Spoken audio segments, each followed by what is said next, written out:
So Leute, wir sind im Mais und damit herzlich willkommen, glaube ich, zur letzten AKF Mais, bevor er abkommt. Nö, das ist die letzte, das kann ich euch sagen. Und zwar hat die Trockenheit jetzt richtig Gas gegeben, wie man sieht. Also wir haben ja nun schon Wochen hier keinen nennenswerten Niederschlag gehabt. Und der reift jetzt so rasant ab, das ist der absolute Wahnsinn. Wir gucken uns jetzt den Sortenversuch zusammen mit Stefan an.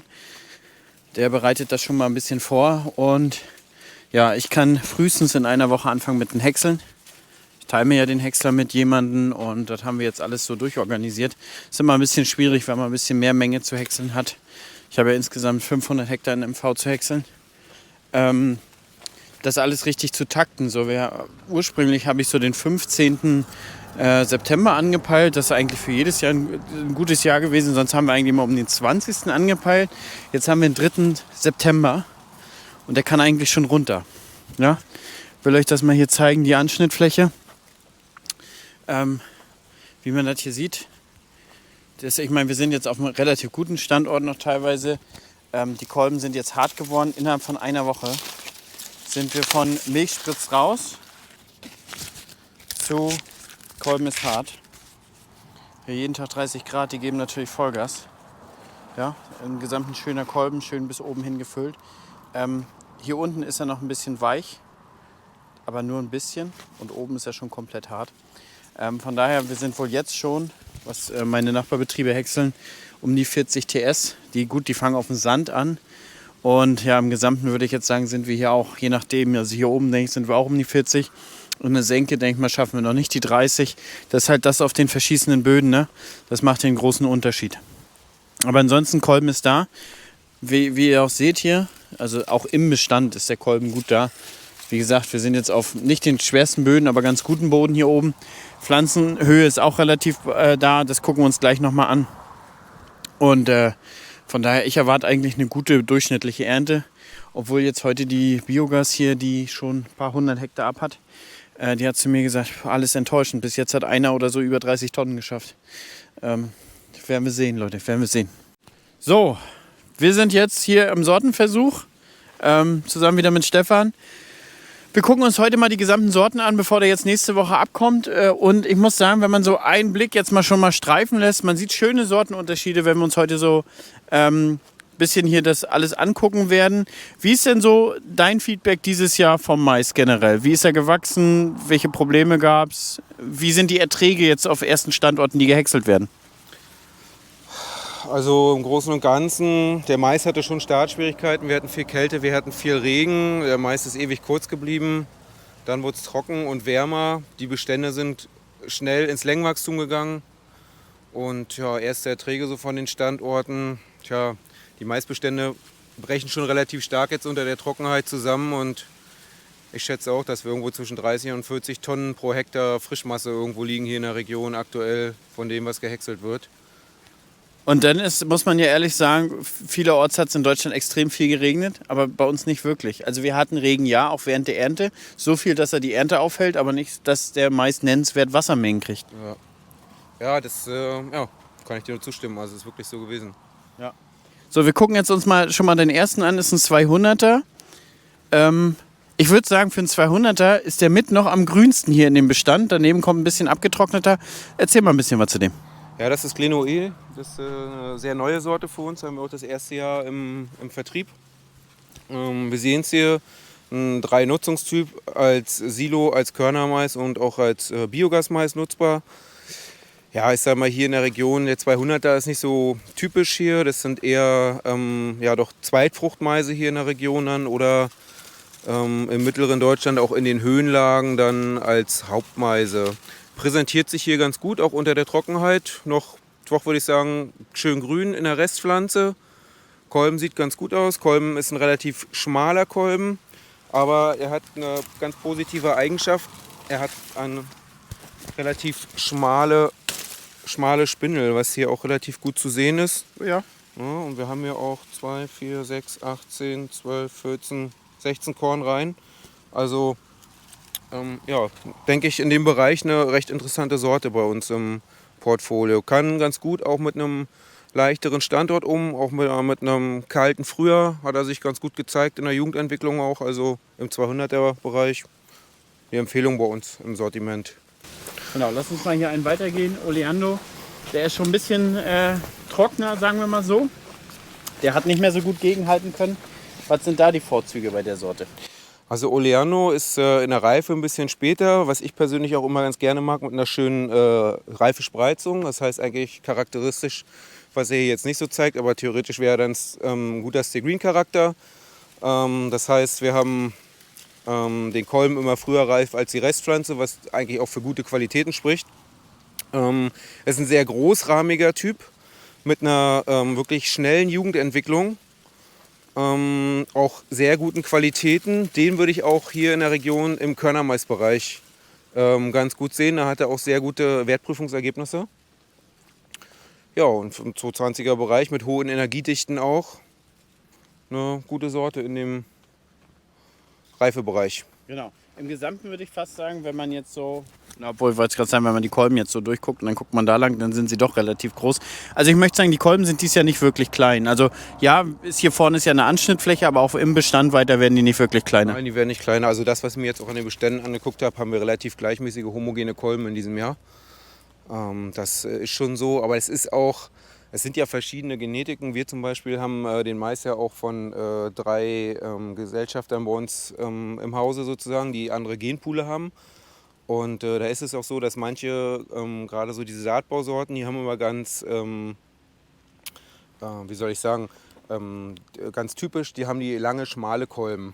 Wohingegen, aber dann haben die den Vorteil, dass sie relativ geringe Spindeln haben, wobei andere eher massigere Kolben haben. Da sind zum Beispiel auch dann die Spindeln etwas stärker oder fehlen dann mal oder sind dann weniger Kornreihen drauf oder so. Das gleicht sich im Großen und Ganzen dann gleicht sich das schon aus. Lass uns mal hier einen weitergehen.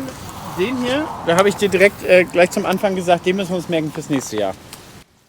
Ja, ist die Sorte Cody Time, eine unserer größten Sorten, ja, eigentlich eine der größten Sorten.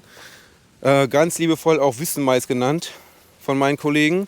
Also der hat eine unheimlich hohe Trockentoleranz und eine sehr, sehr hohe Kornleistung und eine sehr kolbenbetonte Sorte.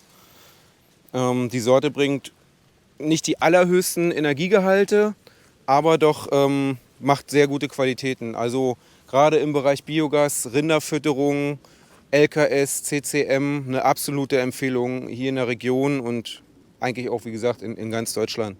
Also eine Top-Sorte. Etwas langsamer in der Jugendentwicklung, dafür wird er durch Trockenheit kaum gebremst. Also das ist wirklich eine interessante Sorte. Ja, Sunbird, auch eine neue Sorte bei uns. Erstes Jahr jetzt im Vertrieb. Silo 240, Korn 240. Ja, reift hier am Standort natürlich relativ schnell ab über die Restpflanze. Ist aber auch eine recht kolbenbetonte Sorte mit guten Qualitäten. Und für uns eigentlich auch die Empfehlung mehr so in den Richtung Körner und Energiemais. Also wir sehen es hier auch wieder ein langer, schmaler Kolben. Aber kommt aus dieser Tropical Dance Züchtung, soll mit recht wenig Niederschlägen auch zurechtkommen und dabei doch einen guten Kolben machen. Vom Gesamtrahmen würde ich den ein bisschen kleiner einstufen. Also wir kommen ja da diesen Cody Time, daneben der Oleando doch relativ hoch. Und dann werden sie hier erstmal ein bisschen kleiner bis zum Kreativ. Das ist ja die nächste Sorte, die habe ich glaube ich auch relativ viel mit fast 100 Hektar im Anbau. Gefällt mir dieses Jahr persönlich nicht ganz so gut, muss ich ehrlich sagen. Kleiner Rahmen, also der muss jetzt ertraglich performen, dass ich sage, okay, den nehmen wir nächstes Jahr nochmal in großer Fläche rein. Aber wie gesagt, der ist ein bisschen klein geblieben, der hatte doch ein bisschen mehr mit der Kälte zu tun, würde ich sagen. Ja. Und jetzt in der Hitze, naja, ist klar. Natürlich ist eine sehr, sehr zahnmaislastige Sorte, der Kreativ. Und da haben wir natürlich dieses kalte Frühjahr, hat insgesamt den Zahnmeisen jetzt nicht wirklich gut getan. Das ist natürlich dieser Unterschied dann, ne? Aus dem Hartmais kommt eben diese schnelle Jugendentwicklung, aus dem Zahnmais eher der hohe Ertrag. Und da hat er natürlich vorne eingebüßt in der Kälte. Aber an sich auch eine der größten Sorten mit bei uns im Portfolio oder in Deutschland im Vertrieb. Eine interessante Sorte, definitiv.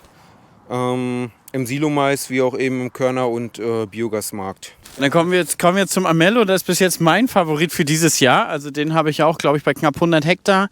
Und der hat eine sehr starke Jugendentwicklung, muss man ehrlich sagen. Und das ist, so wie sich das hier darstellt, ist es auch wirklich auf den ganzen Flächen geblieben. Das erkennt man so, sehr starke Jugendentwicklung. Bei mir in großen Kolben hat er gemacht. Ich weiß nicht, wie es generell aussieht. Und bleibt jetzt am Ende auch noch ein Stückchen länger grün. Hier drumherum ist übrigens auch Amello. Also Amello ja schon auch, wie gesagt, in der Reifespreizung, wir sehen es hier, 250, 220. Eine durchgeprüfte Sorte mit guten Silomaiserträgen, aber auch wirklich guten Körnermaiserträgen aus der Praxis. Wir sehen das hier mit dem Korn 220 und das spiegelt er auch absolut dar. Also das Korn ist hier in der Sorte eigentlich schon ziemlich weit. Wir sehen es hier, es dringt eigentlich kaum noch Flüssigkeit aus. Also es wird irgendwo um 20% TS wird der schon liegen, das im Kolben hier. Dann geht's weiter und zwar der ist mir kolbentechnisch aufgefallen, weil man geht hier weiter durch die Sortenversuche und alle Kolben sind so groß, muss man sagen, die sind groß, aber der hier sticht ja mega ins Auge mit seinen Kolben. Ja, man sieht das hier, ne? Das ist so ein sogenannter Hammerkolben, wenn man das mal sieht. Den mal aufbrechen hier, ne? Eine geringe Spindel auch. Und was haben wir hier? 2, 4, 6, 8, 10, 12, 14, 16, 18, 20 Kornreihen, 22 Kornreihen sogar. Also das ist schon massiv. Ist eine sehr kolbenbetonte Sorte. Ist natürlich ein bisschen später. Ein typischer Körnermais, aber natürlich auch dadurch ein sehr hochqualitativer Silomais. Mit einer sehr guten Verdaulichkeit, einer sehr hohen Energiedichte und auch einem recht hohen, massigen Pflanze. Also der ganz typisch im Süden als Körner und hochqualitativer Silomais. Hier würde ich ihn eher als hochqualitativen Silomais, weil mit 250 im Korn ist es hier natürlich in der Körnerausreife schon schwierig oder ist mit hohen Trocknungskosten verbunden, was wir ja nicht unbedingt wollen. Aber also absolut die Empfehlung für ganz Deutschland, die Sorte im Silo oder im Körnermais eben auch anzubauen. Spectro ist ich sag mal, bei uns so eine Sorte aus dem günstigeren Portfolio. Hat eine recht interessante Reifenspreizung, auch mit 240, 260, also wieder der typische Stilgin-Charakter. Meine Empfehlung eigentlich tatsächlich im Biogasbereich. Gehört meiner Meinung nach auch auf einen etwas besseren Standort. Aber unterscheidet sich jetzt, ich sag mal, hier im Versuch jetzt von der Länge kaum von den anderen. Ich weiß nicht, wie du das siehst, Hannes, aber... Ich sehe das schon ähnlich. Der hat natürlich auch das Pech, die Fahrgaste bekommen zu haben. Also der hat hier natürlich die Fahrgaste, wie man das sieht, rechts und links unten drin. Ja, in der Höhe und so unterscheidet er sich nicht. Der Rahmen ist ein bisschen kleiner, würde ich im Gesamten sagen. Die Pflanze ist ein bisschen schmaler, vielleicht der Blattapparat. Wo hast du gesagt, liegt der das eher ein?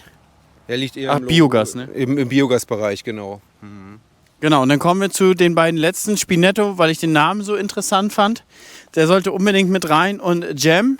Sonst später ist auch mal immer interessant und dann sieht man gerade mal die Vorteile auf unseren Standort für die Späten, wo alles jetzt in der Hitze hier einfach abklappt. Der hält noch ein bisschen gegen, ne? Also man sieht es hier bei beiden Sorten eigentlich ganz deutlich, dass sie noch grüner sind im Blatt. Beim Jam natürlich jetzt noch ein bisschen mehr mit Silo 280 oder in der Pflanze mit 280. Jam ist zum Beispiel hier eine Sorte mit einer auch wirklich wieder interessanten Sortespreizung, Silo 280, Korn 250. Das heißt, wir haben wirklich eine sichere Abreife hier, auch in dieser Region im Kolben. Wir sehen es auch schon, ne, die Kulmenbildung hier bei den Zahnmeisen, ne, das ist immer schon ein deutlicher Abreifeprozess.